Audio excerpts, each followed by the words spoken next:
Welcome to Taking Stock with Kelly McMillan. If the name sounds like a business show to you, then you've got it all wrong. Kelly McMillan is the principal of McMillan Fiberglass Stocks and will talk about shooting for fun, competition, hunting, and self-defense.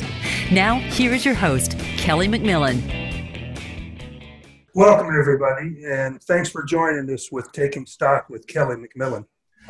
I'm here with a whole room full of people and a guy that's in remote, so we're really excited about being able to do this. So I'm not going to waste any time talking. I want to introduce the people that are in the room with us. First off, I'd like to introduce Regina Milkovich. She's the top female shooter on the PRS circuit, and actually her major sponsor is Timony, but McMillan Fiberglass Stocks has been a sponsor of hers for a couple of years now. Hi, Regina. Hi, Kelly. How are you doing? I'm doing great. Thank you for having me today. Good. Thanks for being on. Next, I want to introduce Buzz Miller. He's with Think Development Solutions, and Buzz and I have been working together for about 9 months now, trying to redesign our 50 cal semi-automatic so that we can make it with fewer pieces, lighter, just make a better product out of it, and so we can finally get it to market. So, Buzz, thanks for being with us. Hey, Kelly, thanks for having me. Yeah, glad to have you on. And last but not least, we're going to have David Tubb on. I know I don't have to introduce him to anybody who knows anything at all about shooting has heard of David Tubb. David, thanks for being with us. Kelly, thank you. Absolutely. Yeah, I'm excited to get to catch up with you, and I think we'll start with you. And what I'm going to ask is that let's just make this kind of a casual conversation between the four of us. If you have any questions of Buzz or Regina, feel free to ask them. If you have any questions of David, you guys just jump right in. But this is David's time to talk about David Tubb and what he's been doing. Now, normally I start off by asking my guests to give us a little history and talk some about your accomplishments. But if I asked you to do that, we'd be here for an hour and you wouldn't get to finish. So do me a favor. Just give an overall view of what you've been able to accomplish in the firearms industry and the shooting sports. You know, I grew up, my dad came back from World War II, was a shooter, wanted to shoot. And so he got us started. So we started at a young age. And so consequently, after small bore and the college stuff and shooting a high power rifle, you know, I managed to win a lot of various national championships in a bunch of disciplines like silhouette or high power rifle or long range and all of the subcategories and stuff that are involved there. So, and, you know, from that, obviously I had a passion for this, as Kelly knows, you know, and that's, you know, at this point in time, then, you know, I'm 63 years old now and I still compete some, but, you know, my mind kind of evolved because I get to go to do something I like to do every day, which is the best job in the world, just like Kelly does, you know, so it's good. So anyway, all in all, I think if you know, Lone Zwigger, God rest his soul, won a whole bunch of matches at Camp Perry, and he was a fantastic shooter. Small bore, but he and I never shot against each other very much. But I'm not saying I'm on his level, but I'm approaching. Let's put that way. Well, I'll tell you what, David, you didn't mention maybe the one thing that I think if I were you, I would be the most proud of, and that's Sportsman Team Challenge, because all of the other stuff that you mentioned was right in your wheelhouse with bolt action rifles, shooting a rifle. But with Sportsman Team Challenge, you took on shooting shotgun and pistol, which were not your forte, and you were, what, 4, 5-time champion, something like that? Yeah, that's right. You know, we shot a dozen so years, various people like Koenig and Plaxco and Enos and Leatham and then, you know, and it's just a dire different sport. Let's put that away. As you know, you shot some of it.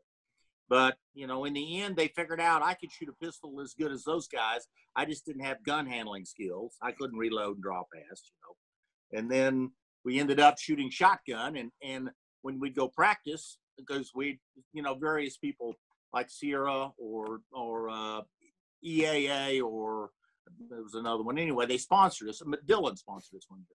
And we go shoot, and I'd shoot 30,000 shotgun shells a year. Well, guess what? I got to be a darn good shotgun shooter. And not only that, but all these people that we were shooting with, you had shotgun shooters there. So I got lessons from everybody, on how to do it. And yeah, we need a competition like that now at the long range. You shoot it.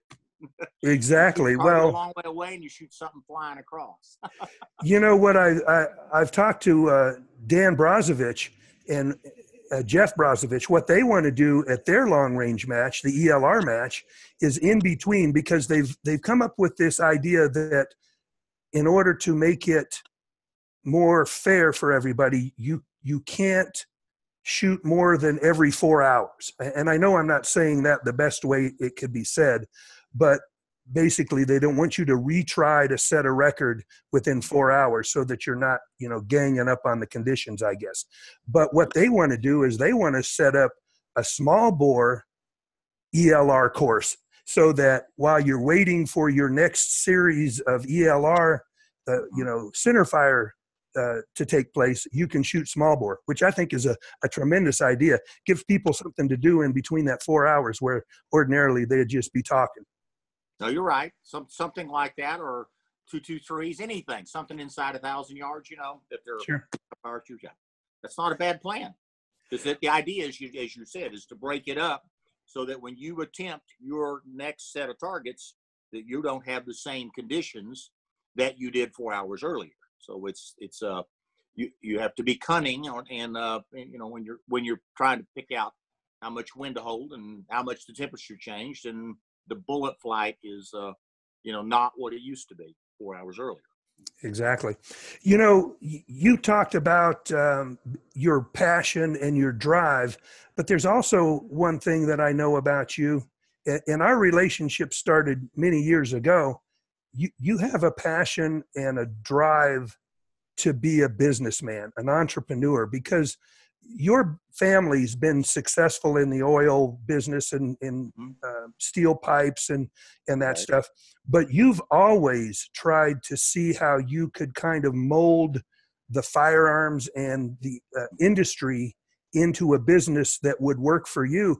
And not only did you come up with an idea for a brand new design on a bolt action rifle that you worked with my brother on, but all along the way, you've been trying to make better triggers, make better bipods. Why don't you talk about what David Tubb does now in relationship to the industry? Well, thank you. We make some proprietary, about 75 SKUs, products that are very unique to the industry. One being a flat wire buffer spring in an AR-15. It's a fabulous product. The other one is the aluminum oxide impregnated bullets that we sell in kits that you could call a sandpaper bullet.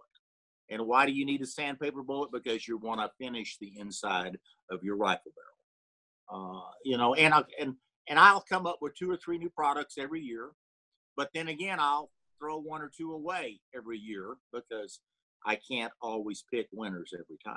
So, and to that end, the rifle, more of a slimmer path on a rifle, bipod, trigger, so on, which is they're all very. I try to do them where there are no compromises on any of this stuff. It's the best you can get, and to me, in my particular situation, if it's the best, that's what I want.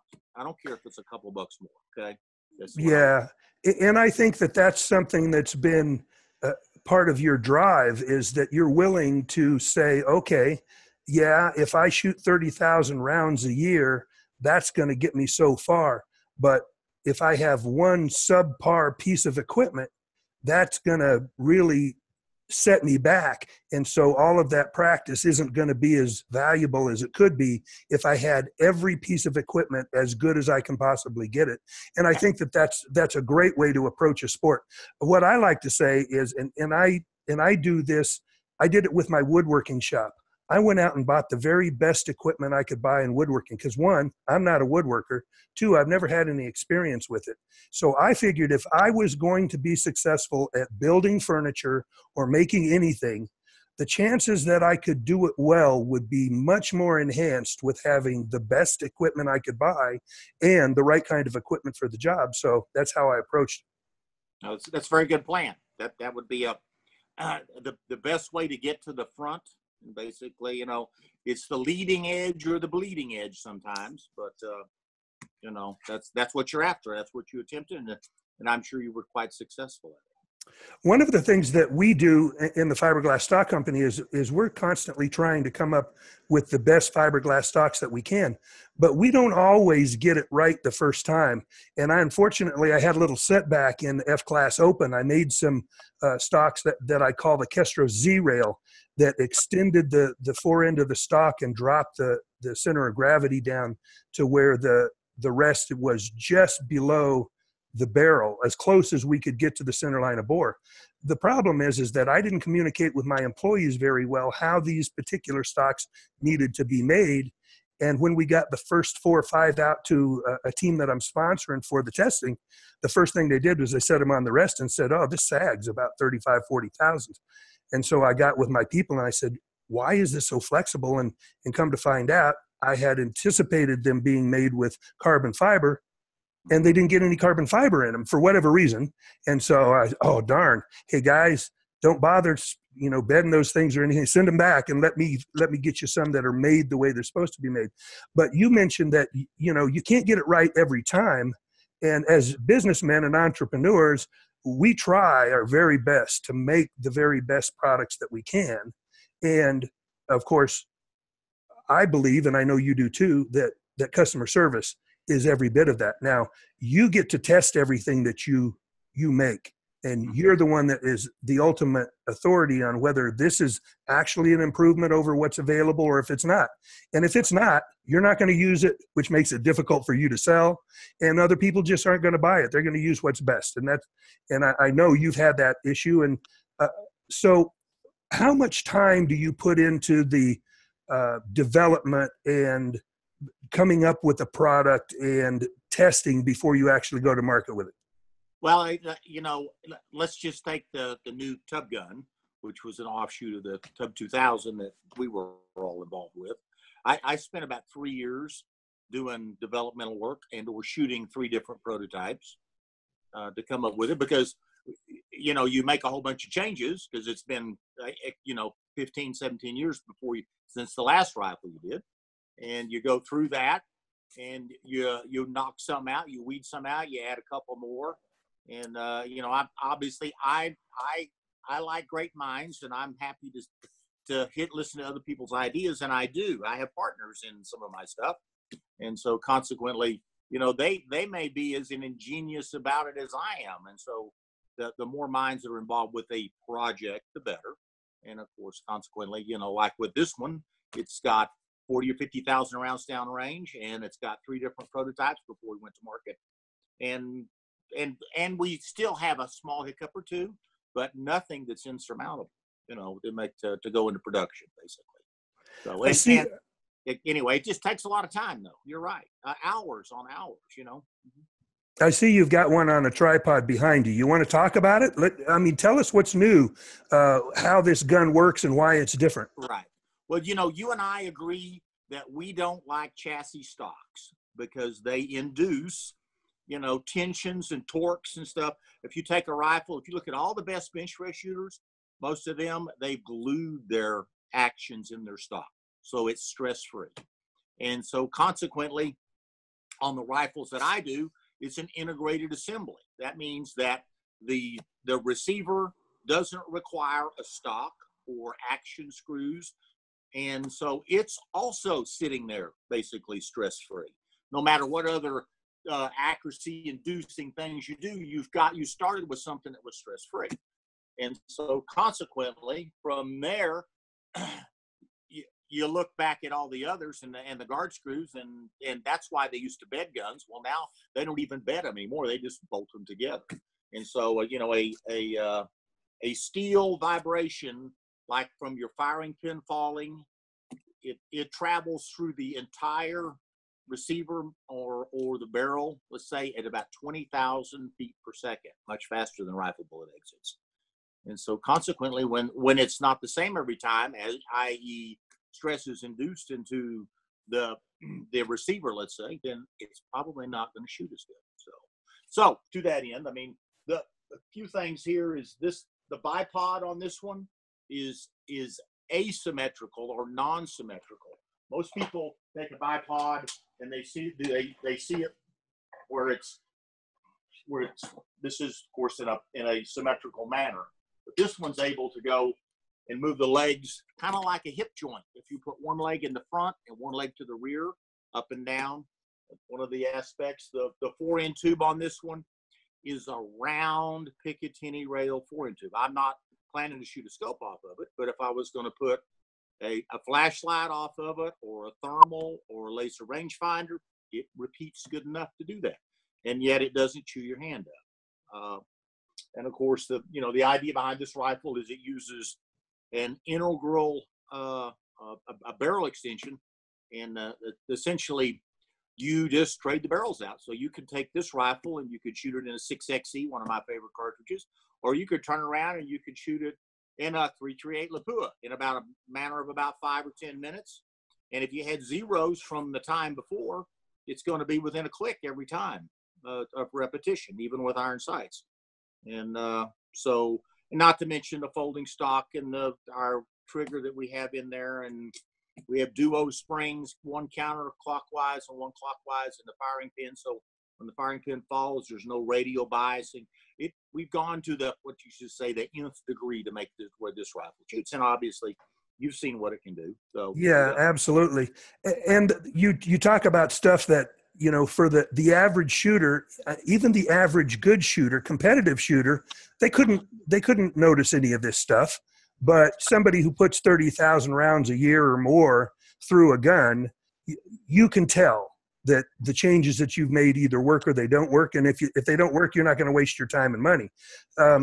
One thing that you talked about, you said you're not going to put a scope on this. So this is still a long-range, high-power gun.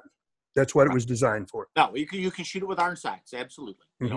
Most of the people are going to shoot a scope, but and anybody who knows what iron sights are, peep sights, of course, you've got a front sight hanging out on the end, and so consequently, you've got a rear sight that you adjust and you look through and center up the circles all around the black bull, and it works very well for that. I really didn't market it for that direction because the original Tubb 2000 gun that Rock and I worked on, that was more toward the high power rifle market, but this one's more of a hunting rifle, long range rifle, PRS rifle, someone who's a serious shooter and who never wants to be without their rifle, because this integral assembly never leaves. You send the barrel extension off to the gunsmith, to like the Krieger or Bartlett and everybody, and a barrel shows back up at your doorstep in the configuration and the length and the caliber you want.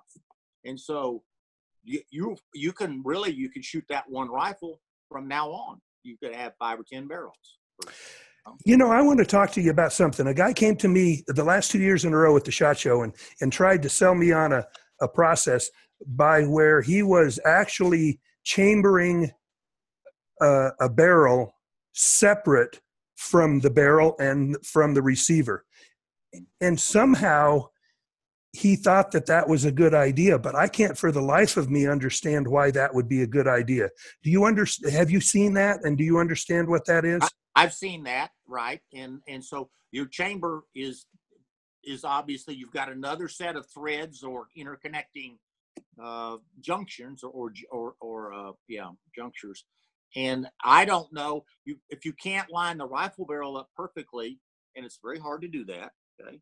And of course, you throat it, and to change the barrel. This is such a much easier system. An integral neck and not integral, but a barrel extension that's basically screwed on to your rifle barrel is a much better plan, because everything's already been lined up. And of course, guess what? The chamber got to be put into the rifle barrel. So now, hopefully, depending on what technique you use, because there are a bunch of them, it's all lined up.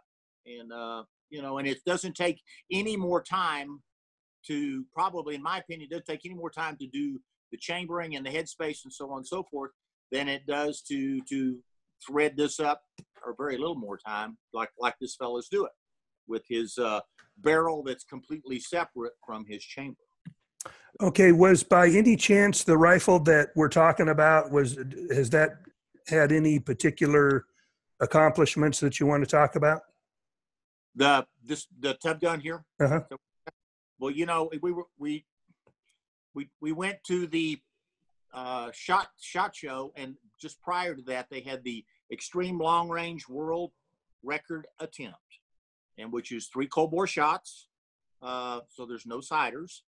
And so I took my daughter and my son-in-law with me, and we each had a Tubb gun in a 375 cartridge, and we each got to shoot. And Nate, who's he's in the Navy, of course, he hit all of his in the morning, when the conditions were very good, at a little bit more than a mile.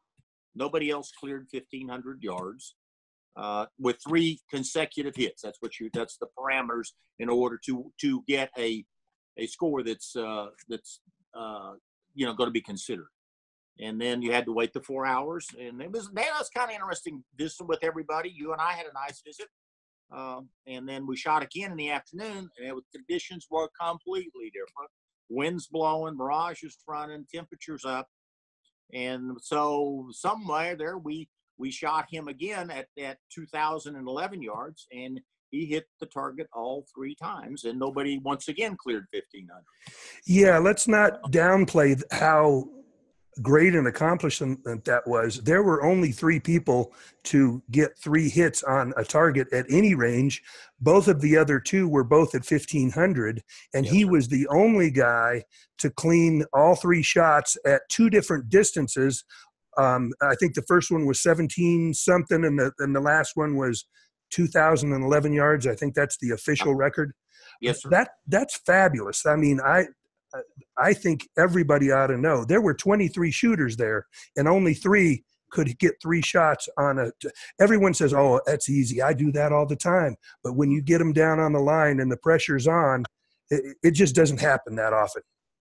Well, the thing is he took the flukiness out of it, let's say, because not only did it once, he did it twice. That's right, exactly. And that shows you, because, you know, if we'd had another 4 hours, there's another target on downrange, you know, they had 2,200 or something. You know, I watched his group, and it would have fit on that target at the next distance. So, of course, you know, as you get out there, a 3-foot square plate looks like it's a freight train, you know, or a side of a barn sort of deal, and it gets a lot smaller a lot quicker as you Yes, it does.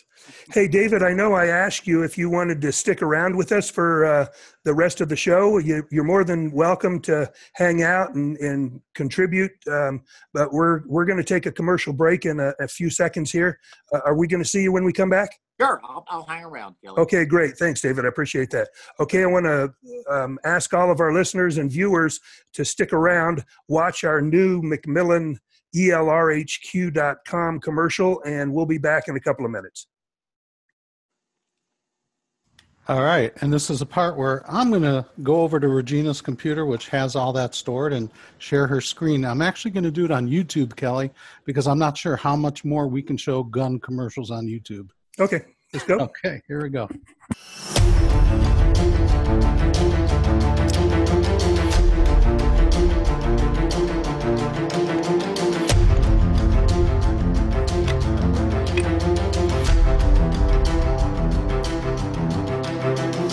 We're going to take a look at the Phoenix Precision Rifle.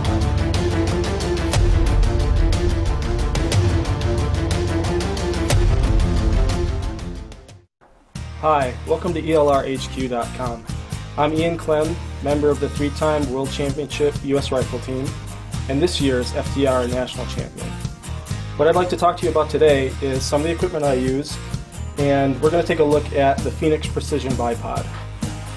So this is a pretty typical bipod used by a lot of championship FTR shooters, and what it offers is a scissors-style trellis adjustment. So to adjust this, it's a single point of adjustment in terms of a captain's wheel in the center.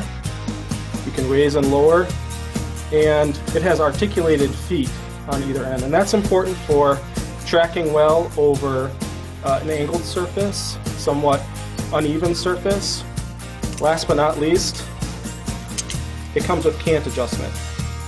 So no matter the firing point you're assigned, you can always eliminate that cant and track true.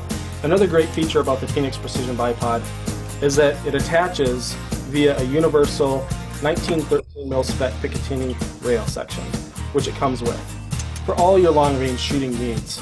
Check out elrhq.com. One-stop shopping for champion-vetted gear. There you have our commercial, which I'm pretty proud of. I thought it was a really good commercial. Good bipod too. Yeah. That's a good one. I've got a couple of those. So we're still running a little bit of a radio commercial break, but we're still live on Facebook. I just want to let everybody know that's watching on Facebook that particular bipod had an adapter put on it, which lowered the center of gravity on that. And I just want everyone to know that if that's the bipod that you want, we're going to start carrying that adapter so that we can offer that to you, and then you can add that on it and make that about 1.5 inches lower than the standard Phoenix bipod.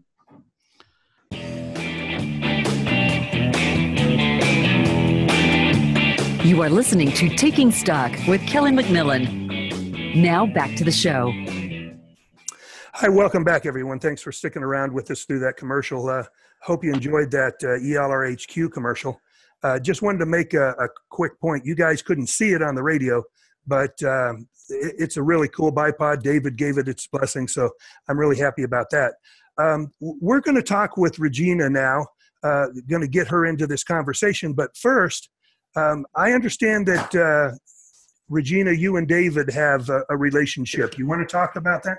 We do, actually. I prefer his bullets over every other bullet on the market. I've tried a few other ones and always end up back with the D-Tacs. So David was kind enough to sponsor me as a bullet sponsor. So shoot for him. And Micah at his shop, he's an awesome young man. I've had the opportunity to shoot with him at a couple of matches now. He usually beats all the much more senior people on the long range. You know, that's awesome. And I wasn't aware of that, though I've seen your jersey a number of times, and we've had a relationship, a sponsor relationship for a long time. So, but it's really good to see people in the industry who really are working hard to sponsor shooters, sponsor events. David, thanks for being involved in the shooting sports. I know it's been your life for a long time. Sure. Thank you. Yeah. Well, Regina's a very, very good example of someone who puts in a lot of work, and she gets results from it. That's the idea. So it's obviously one of her loves for sure. So take just a couple of minutes, Regina. Let us know who you are, where you came from, where you grew up, how you got involved in shooting, and what are some of your accomplishments? I started shooting in 2009. My first big match was in 2010. I was second from last at that match, and gave me a lot of motivation to do better. So I started practicing, and then practicing some more and practicing some more. Tried a bunch of different calibers and ended up with a 6XC after reading about Mr. Tubb. Went straight to the D-Tacs, drank some Kool-Aid about some other bullets, tried those. They didn't work as well. Went right back to the D-Tacs. In 2016, I became the first female to win an overall at a Precision Rifle Series match.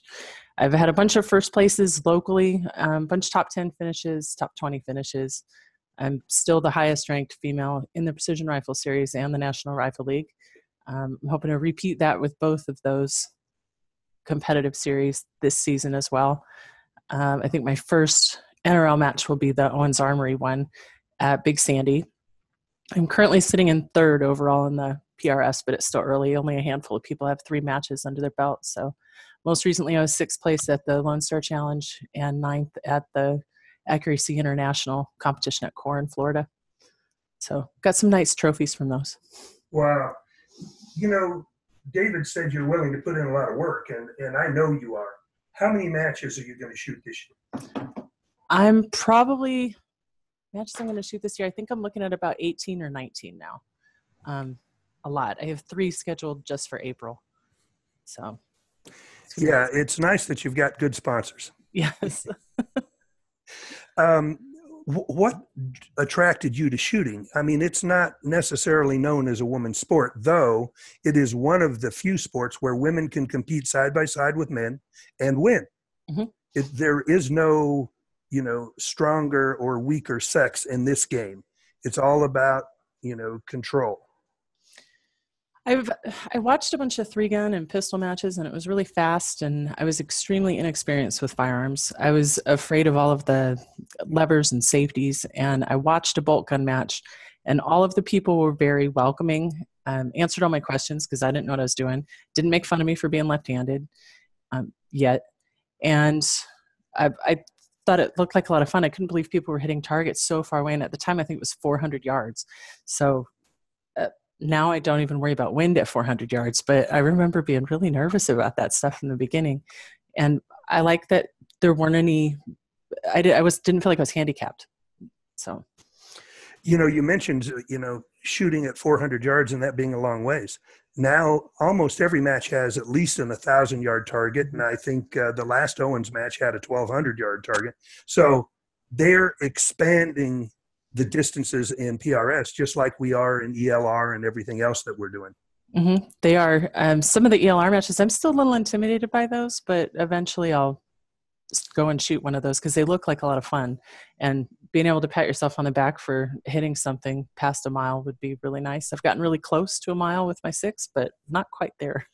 That's a real challenge for a 6mm bullet. Once you get out there past 1,500 or 1,800 yards, it's difficult to see any impact if you can to make the adjustments. And we know in ELR, if you can't see an impact at 2 miles, you can't make an adjustment because you have no idea where the bullet went. So that's a big part of it. David, I know you've shot a lot of long range stuff in an unconventional way. Why don't you talk about how you've taken those long trips to South Africa to practice long range? Well, my old college roommate, Robert Massey, he wears blue overalls. That's how you know Rob. I know him. And Rob shot with me for years when I shot silhouette. You need a spotter and a shooter, and we spotted for each other and shot for each other, or but took turns doing that. And so we go baboon hunting every year in South Africa, where there's a bunch of farmers up and down for 150 kilometers of these mountains where they grow fruit, and of course you get all kinds of half or 2/3 of your shots have slope angle in them, which most shooters don't have any of that in their competitions or enough to make any difference. And and these baboons, they're smarter than humans, and so they're very cunning. And you don't wear camouflage. You if you want to, because they recognize pickup colors, and camouflage. You wear something blue because that's what everybody who rides around into the back of the buckies, they call them the pickups, wears. Because they're, and thought about painting my face for a while, but anyway, good, bad, or different. It's a challenge. You don't have any time to shoot at an angle. You got to call the wind. Every shot's a new shot. It's really ELR on steroids per se with angles. And so when Rob and I, we videoed some of it. There's some of it on YouTube, but there's people that don't like baboons being shot, but the farmers are so happy because it's not if the baboon is broken into something, it's going to, and how many times have they been there and destroyed something? Everybody hates them. Right. They're a real nuisance. Liberal. One time on the airplane over, we talk about what we're doing. So I had this gal, you could tell she had liberal leaning tendencies. And she goes, well, one of them bit my sister. You just kill them all, will you? Okay, well, that made it okay for me. I want to ask Regina, I know you've got a main sponsor, Timney Triggers, and I know you really like Timney Triggers. So let's talk about Timney, talk about why their triggers are good, which one you use, and give us a little sense of how your relationship with Timney got started. I've shot for Timney since 2011. My first actual custom trigger was a Timney after having a Remington, and I really liked being able to tune it and have it be a lot lighter than the stock Remington triggers are. The Calvin Elites, when they finally came out with the left-hand ones of those, I switched to those right away. Had those set at 1.5 pounds. Now I'm running about 12 ounces. And the flat triggers, I decided I like them more than the curve triggers because I can hit the same spot every time. I can follow the trigger guard back to the trigger and hit the same exact spot. So it was repeatable for me rather than the curve trigger. I really like them. That's probably the best way to explain it. The guys over there at the shop will tune it to whatever poundage I want. Tim tried to adjust them a couple times for me. Apparently there's a little bit more to tuning a trigger than he thought that there was. So now I have Calvin tune them for me. Well, I know that you have a particular technique that you use with your trigger, which is different, because we've actually had to adjust our stocks for you so that you can get that finger directly 90 degrees from the trigger so that you can pull it straight back.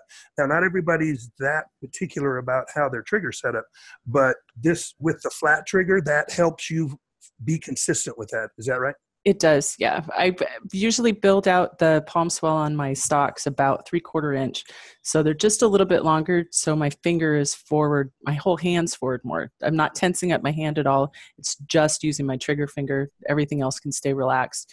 And with that lighter weightage on it, being at 12 ounces and following that trigger guard back, it's more comfortable for me and more consistent and repeatable, which with precision rifle, so many things are unpredictable with wind calls and mirage, being able to see your target correctly, having things that are repeatable help with the fundamentals. Hey, David, I have a question from you on Facebook from Dakota Murphy. Yes. We talked about the 6XE. Do you have any intentions on getting into the larger solid bullets for ELR? I have no idea. You know, Warner and Cutting Edge, they at this point in time, they're doing a pretty good job. Danny Schmidtko. So right. I couldn't tell you. Let's put that away. You know, the thing about going into the solid bullets, pretty simple to do. If you've got a program and a CAD machine, you just got to buy the material and you can start spitting bullets out. Do they shoot though? You know. And as we'll get back to what you said earlier, can you do it any better? Right. They're doing a pretty good job. They're on the cutting edge of those solid, and we know for a fact one of the better bullet makers in the world, Berger, they're not getting into solid bullets because they're struggling to keep up with what they do and how they do it with the demand for some of the larger bullets in a jacketed bullet. So, right. Yeah, I would have to make a long and hard decision as to whether I wanted to get into that market right now, knowing what the small demand is right now. And now, of course, it's going to grow, but you know that would be a decision to be tough for me to make too. Mm-hmm. No, you're right. So, you know, from my perspective, yeah, having the ability to shoot stuff over a ballistic system, an AILR 88, capture the data, time of flight, you know, you learn things, and they make a really, really good bullet. The only thing they need to do was something that I have come up with. It's a little ring around the nose of the bullet. Toward the end, we call it a nose ring. And let's just imagine that you had a plastic tip bullet, and you know there's a junction between the plastic tip and the regular bullet. Well, that little depression creates a boundary layer drag function. And I IP'd that. I filed on that some time back. And so in the near future, you'll probably see a turn solid bullet that doesn't have a plastic tip, maybe have a little ring around the front of it, and a production bullet like a DTAC 115 may have that, because what does it do? It uniforms your drag, so you shoot better groups at distance. That's interesting. I just want to make a quick comment. I knew you had lots of experience with filing patents. I've had a few myself. It's such a pain in the butt. I'm just filling out the paperwork for a patent on adjustable comb riser on an injection molded plastic stock. Those are the kind of things I wish I just had someone I could turn it all over to it and tell them, just bring me the paperwork and tell me where to sign. I wish I could do that, because there's a lot involved. Well, because you know, a patent's only worth what you're willing to spend to defend. That's exactly right. And it's also, it's only as good as the patent is how the patent is written as well. No, that's exactly right. And you learn as you go. You know, your first patent is never going to be as encompassing or as good as your 5th or 7th or 10th one. You know, right. You get smart, you get a little smarter quicker. You know, it's kind of like the Tubb 2000 gun. We should have done some IP on that back when Rock and I did it. You know. Yep, should have. We'd be smiling better. There wouldn't be any Ruger PRS or whatever that thing is. It wouldn't be existing. You know. Exactly. But, you know, I think that Rock takes a lot of pride in the fact, and I know that you should, is that people have tried to duplicate this because it's a really good system. And I know financially it doesn't necessarily make you feel any better to know Ruger's selling a bunch of those guns.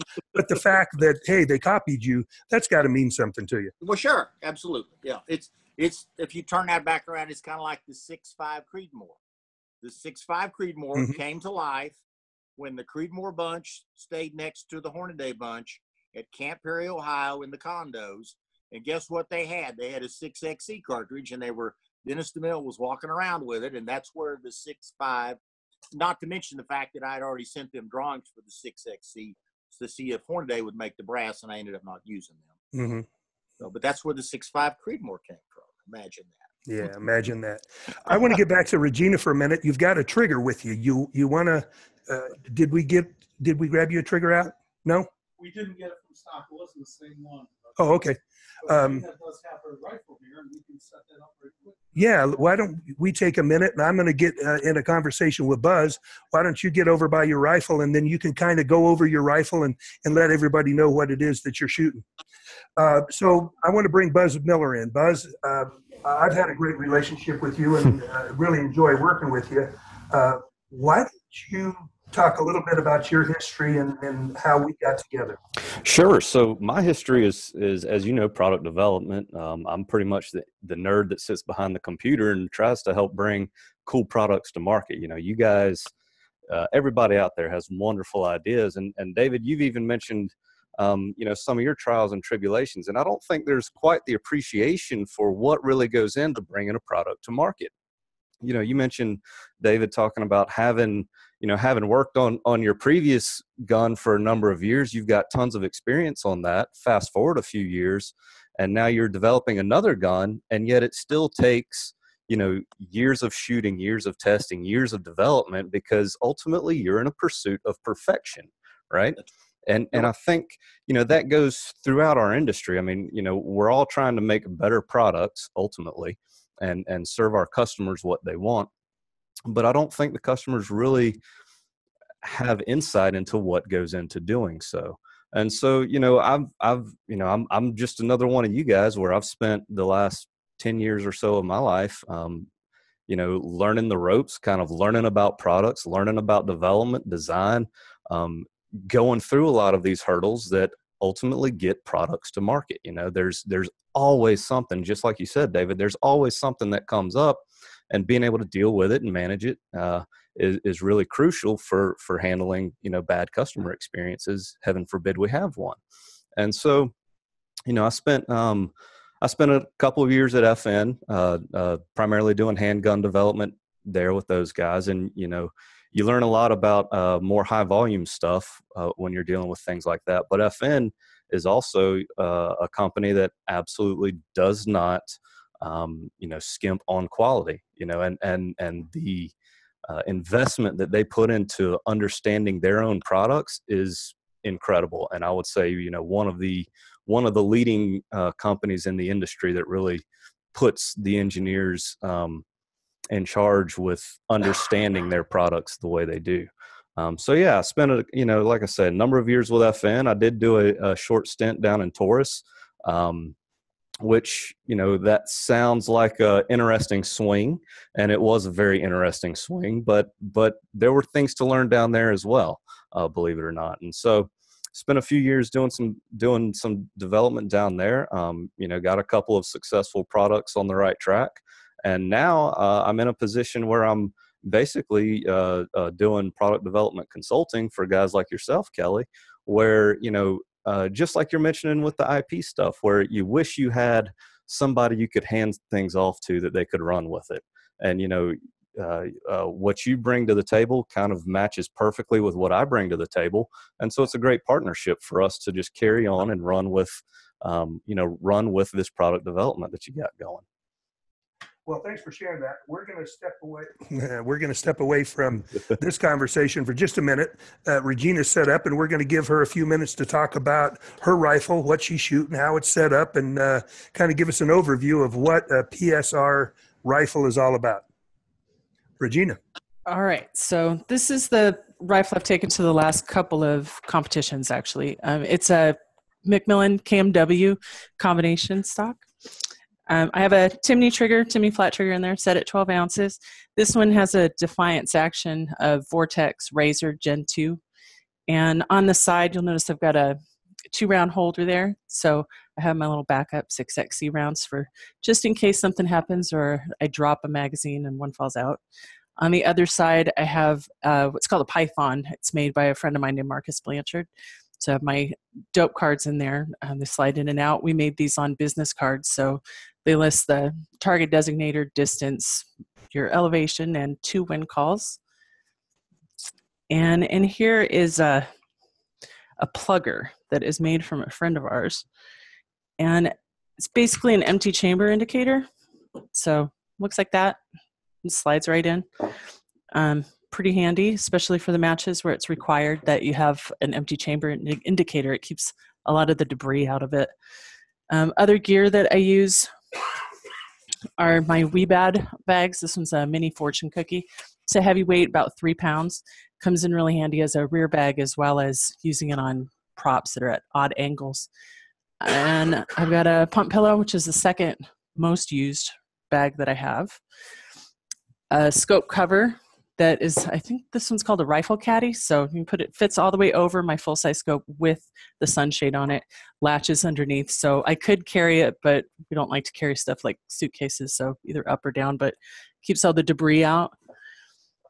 A bungee sling, just a regular carbine sling, nothing fancy. Seems to work the best for me. But that's the Calvin Elite that I have in there, the Calvin Elite flat, left-handed because I'm special like that. So that's it. The muzzle brake on the end is a Spartan Precision muzzle brake. He's also my my gunsmith. So Mark Soule at Spartan Precision Rifles. That's great. I noticed the Weebad bags and even the chamber indicator, ELRHQ. You can find those products here at ELRHQ.com. So it happens that Regina is one of our champions. As you know, if you've paid any attention at all, at ELRHQ, we say champion vetted gear, and that's because we choose champions like Regina to tell us what products that we need to carry on our store to make sure that, one, everybody knows that somebody's using this equipment who really thinks it's the best, and they're some of the best shooters around. And 2, we do videos for all of the equipment that we have, and Regina will be doing some videos for us on some of the equipment that she uses. So you can go on to ELRHQ, watch one of these videos on the equipment that you're interested in, and see why she uses it, how she uses it, and why she feels it's important that that's the bag that you need to choose. So I thank you for doing that, Regina. Thanks a lot. Appreciate it. I want to get back to our conversation with Buzz just a little bit. Buzz, you and I have been working on this semi-automatic 50 cal. People who have been around the McMillan family for a long time knows that this project started back in about 1993. A guy named Ralph Diekman came to my father and said, I think I can design a semi-automatic 50, and I think I can make it different than anyone else. And, Ralph was a really good guy, and he worked really hard. But Ralph was always in a situation where he had to try to make a living, and we couldn't support him financially 100% while he was doing this. So it's taken a long time to get to where we are today. So we got to the point where the gun is functional and it shoots, and we've actually shot it for accuracy, and we know it's sub-MOA, which is what we're really trying to achieve. It will be the very first sub-MOA semi-automatic 50 cal on the market. Now, I will be the first to tell you that's if you're shooting sub-MOA ammo. And if you're shooting ball ammo, you're not going to get it, but I just want you to know that the gun's capable of it. And one of the things that makes this gun different than all the other semi-automatics is the barrel is screwed right into the breech. So it's like a bolt gun in the fact that it's screwed into a solid part of the receiver. And what we have patented on this is the floating gas block. So we have a floating gas block that isn't fixed to the barrel so that it doesn't affect the shot as the bullet's exiting the barrel. So we think that that's a couple of features that makes this gun extremely unique and why we can get the accuracy out of it. From your point of view, you've seen this in drawings and you've looked at how it's designed, and I know up to this point we've been able to cut down the number of parts, and that's part of being able to make it manufacturable. Right. Talk a little bit about how you see the gun and what you think about it. Well, certainly you've got a wonderful foundation to start with at this point, and beyond that, exactly like you're saying, a very unique approach to a semi-auto rifle design. That being said, you do have a couple of options or opportunities to reduce part count, and maybe over the years of development, from when this started as a project with Ralph and the others that you had on board at the time, that really from inception, there's been some technology advances. There's certainly a lot of other opportunities for us to bring in some later technology, some refinements to help pull some of those part counts out, because obviously parts break at some point. Things are going to break, right? And the more parts you have, the more opportunities for breaks to occur or for malfunctions to occur. And so, from our approach, we want to streamline all of that as best we can, but still maintain the function of the gun as it's intended and still maintain that accuracy. So we're kind of going in, taking just a fresh look at how can we accomplish that? How can we accomplish the same thing, not really disrupt the design that you have, but really refine that design, make it a little more manufacturable, a little easier for the parts to be produced, for the parts to be assembled, and a little more robust for the end user, to hold this thing and work with this thing and be able to modify it to their taste, the way that we've become accustomed to. Exactly like you were saying, Regina, you've built out custom handholds for positioning your hand just right. You've got a fully adjustable trigger, things like that, where we can incorporate those types of cues into this design to really take it over the top. Buzz, one of the things that I think is probably the best feature about this is that the way that this gun is designed, to scale it down to a 338, a 300 Win Mag. I don't know that we will ever try to compete on the 308 level, but those other guns, what a great concept to have the exact identical gun just scaled for each of those calibers. In the military, they're using 300 Win Mags, 338s. They're looking for a 375, and we could do that very easily. Mm-hmm. And a 50 cal, all in this basically the same gun. So you only have to learn one system, and you could have 4 different types of firearms at that. I think that's one of the things that's going to make it. Absolutely. And you're starting with the hardest one.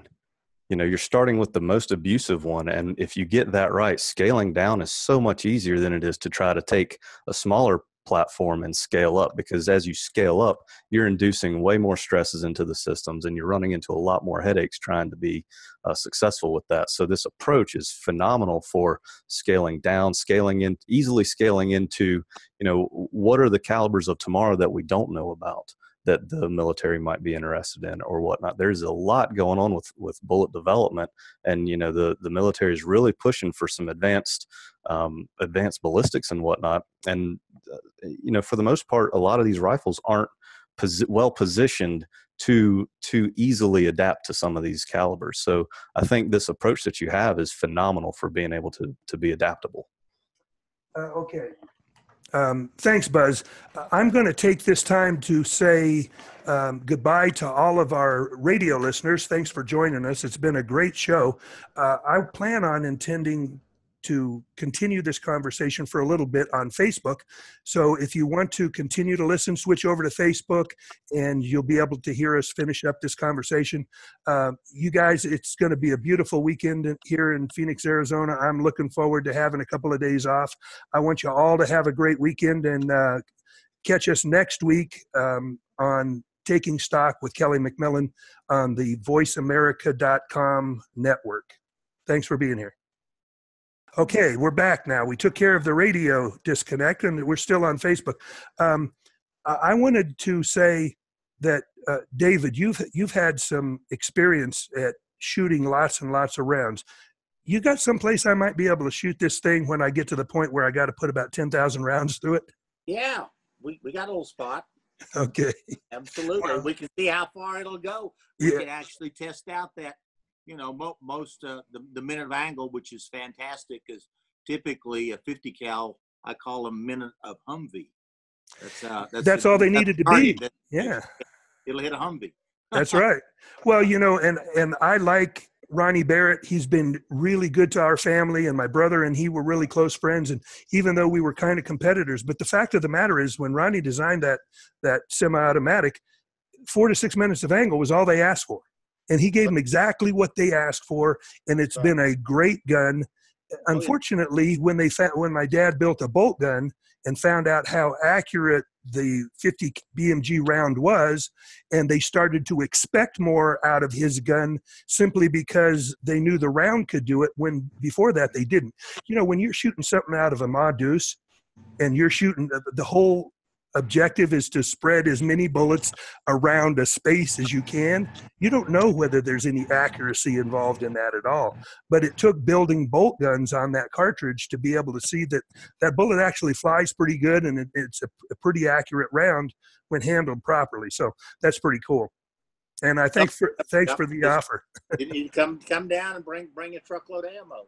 Yeah, well, the truckload of ammo, I'm going to have to look for some sponsors. So, that's one of the things that if we're going to offer a semi-automatic 50 that's sub-MOA, we're going to have to offer the ammo too, because there's some people out there building it, but it only makes sense if we get into a manufacturing process that'll allow us to set up to manufacture the ammo that shoots in that gun. It would be crazy not to buy it. And then if they wanted to load it with Rofus or armor piercing or all the other things that 50 cals can do that nothing else can do, then we could load that ammo, or they could load their own. But sure. Yeah, of course, I don't think anyone's expecting their Rofus or their AP stuff to shoot sub-minute of angle, but they're not shooting that at soft targets. That's their hard target stuff. So the sub-MOA doesn't really matter, but it'll ensure that they could put it in the window if they wanted to. That's right. No, you're right. Yeah. It's just nature of the beast, Yeah. The Rofus round is kind of like going out and watching the 4th of July parade. Yeah. Included, and that's what it is. My father tells a story about when he went over to Jordan to demonstrate the 50 cal bolt gun for him. And so he took it out of the gun case. And of course, back then they didn't make a gun case big enough to handle that complete rifle. So he had to take it out of the barreled action out of the stock. So he puts it together, he torques it down, he lays down behind the gun, and he was shooting on a range that had an old Israeli military vehicle on it at about 12 or 1,300 yards. And they said, yeah, shoot that vehicle. So my dad laid down, shot one shot, and hit the Star of David right in the center with the Rofus round and a big old fireworks show. And so he immediately stood up, took the gun apart, and put it back in the gun case, because he knew no way he was going to do that again if they said, yeah, okay, good. So he took the gun apart and he didn't shoot it again. But got a big order, I'm sure. Yeah. So yeah, Jordan's been one of our better customers for the 50 cal over the years. So they've been a good partner for us. A good story. You shoot the 6XC. You don't feel like it's a little short-ended on, you don't have to knock targets over. You just have to hit them, right?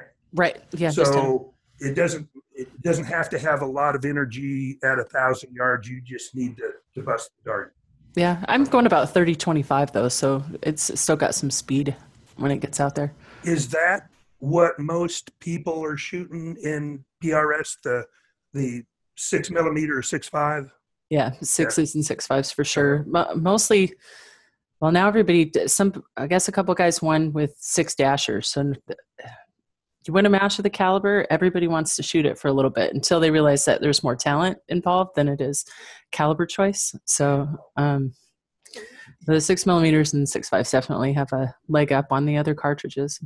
One of the things I think was so interesting along that same line, people would watch what David Tubb did, and then they would try to emulate what he did, not realizing that David could do anything he wanted to do and do it better than anyone else. It's like your chin gun.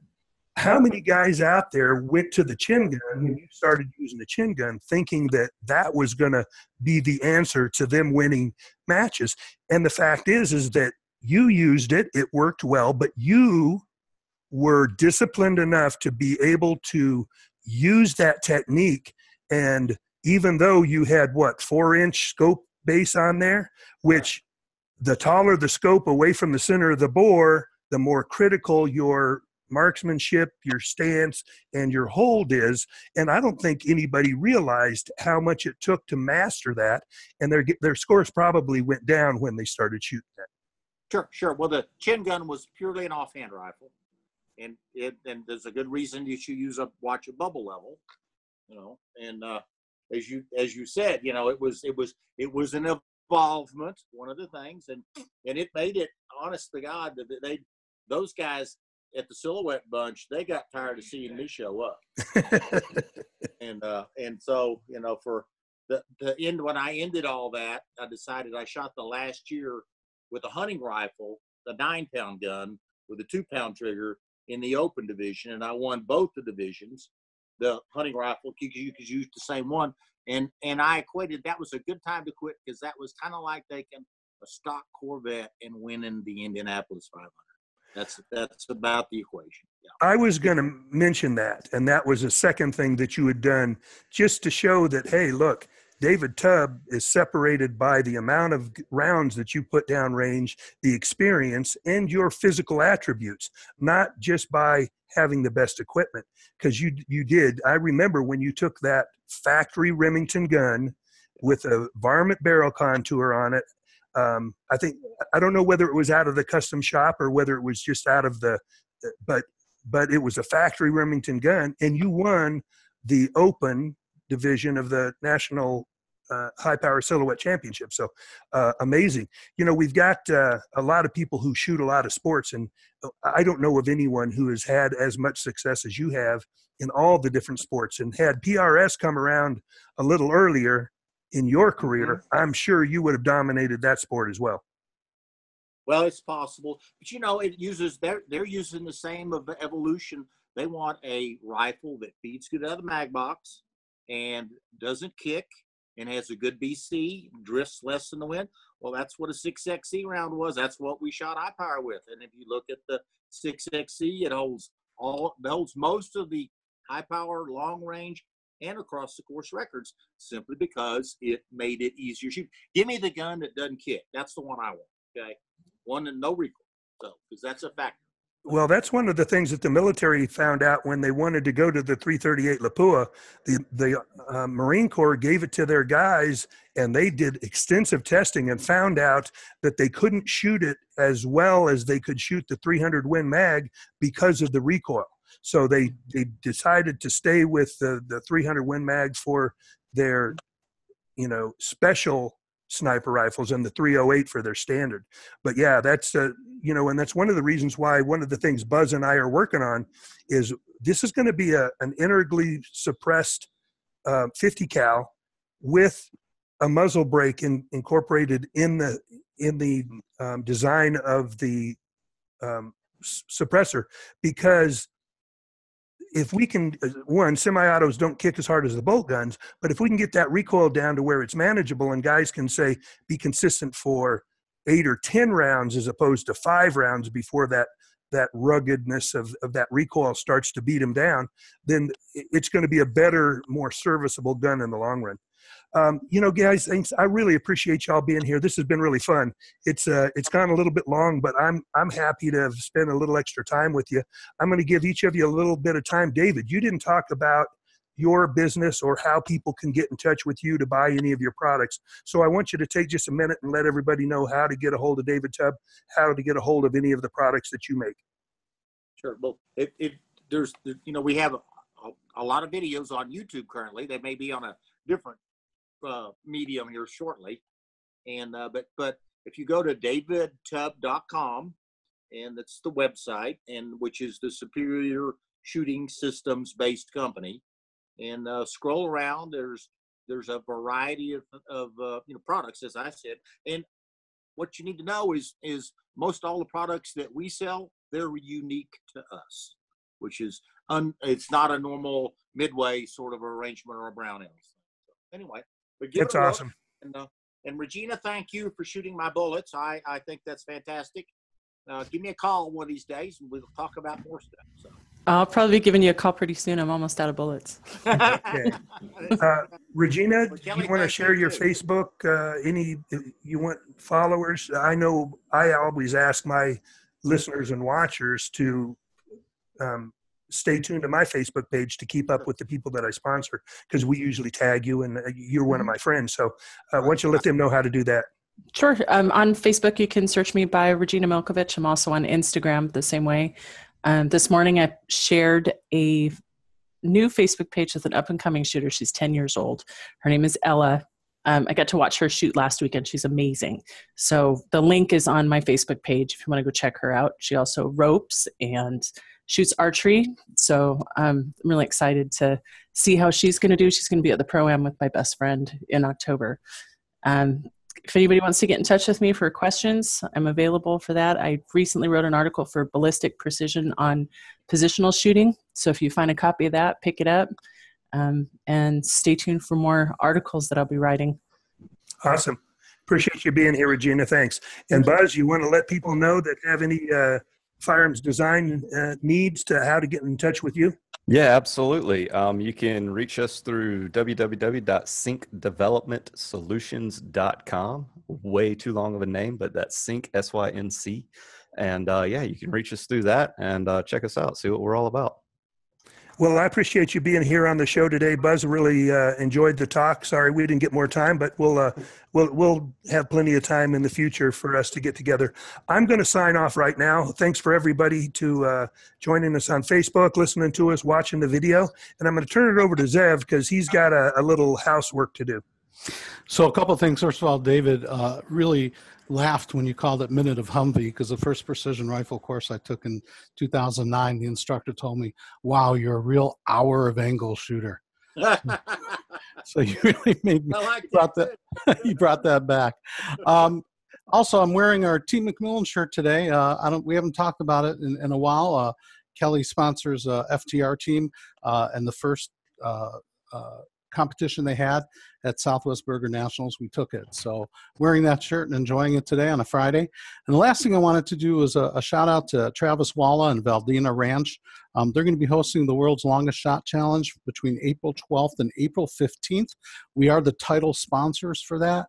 We're really looking forward. I've talked to Travis recently, and more people are signing up. It's going to be a great show. Great accommodations. Their lodge is amazing. 16,000 square feet. They got square meals for all the competitors. They got beautiful bedrooms and facilities to stay in. So check them out. Go out to the World's Longest Shot Challenge. Actually, I want to make sure that's the name while I look that up. That is... yes, World's Longest Shot. Sorry about that, Travis. I know you're listening. So yeah, that's all I had to say, and thank you, Kelly. Yeah, David, I'm sure you're going to be there. It's in your state. I don't know. I'm working at it, but I'm not quite there yet. Okay, well, I'll keep my fingers crossed that we'll get to see you there. It's always public. Yeah. Okay, Kelly, good deal. thank you again, sir. Okay. Bye, everybody.